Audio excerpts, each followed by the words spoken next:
As many people know, one of the most important things to do when first learning a piece is slow practice, probably even slower than you think is necessary, so that you can really think about every single motion that your fingers are making and make sure they're accurate.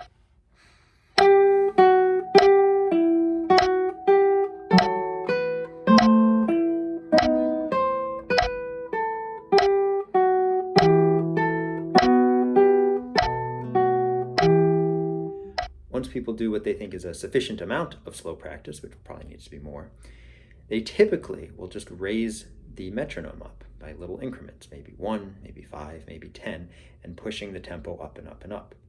The problem with this is that as you go up, you often hit a plateau. And this plateau is usually slower than what you want your final performance tempo to be. You hit a point where you just can't go any faster. And the reason for this is that slow motions and fast motions are not the same thing. Think about running versus walking. Running is more than just fast walking. The motion is different. When you walk, you always have one foot on the ground. When you run, there's a point in time when neither foot is on the ground. Similarly with playing guitar, the movements that you have when you do slow practice are great for helping the fingers find where they need to go, but they will not be the same exact movements that are needed to play the piece at the final tempo. This is where I like to use a technique called chaining. What you do is you set the metronome at your final performance tempo. It'll feel much faster than you're ready to play at. But that's why you're going to do very small portions. Just pick one small section and first play one note at that final performance tempo. Then 2 notes, then 3 notes, chaining them together. That's where the word comes from. This often leads to a lot of mistakes as you go, but that's okay, because through the repetitions, your hands will get better at these fast movements. And you might even find places where you have to change the fingering to enable this faster tempo. This is sort of what it looks like.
Once you do the forward chaining, you can do the reverse, backward chaining, starting with the very last note, adding the note before it, adding 2 notes before it.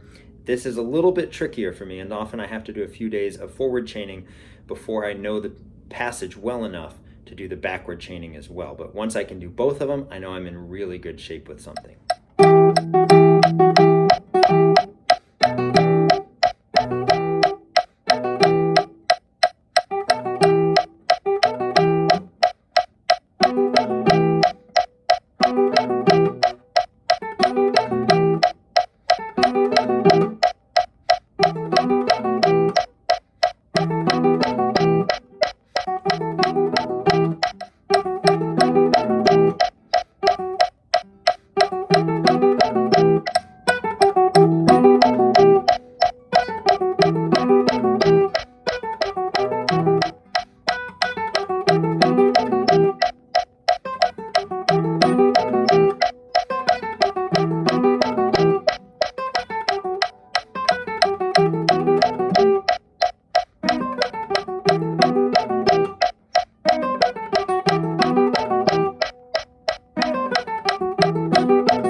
there you go. That's a very basic overview of chaining, both forward and backward.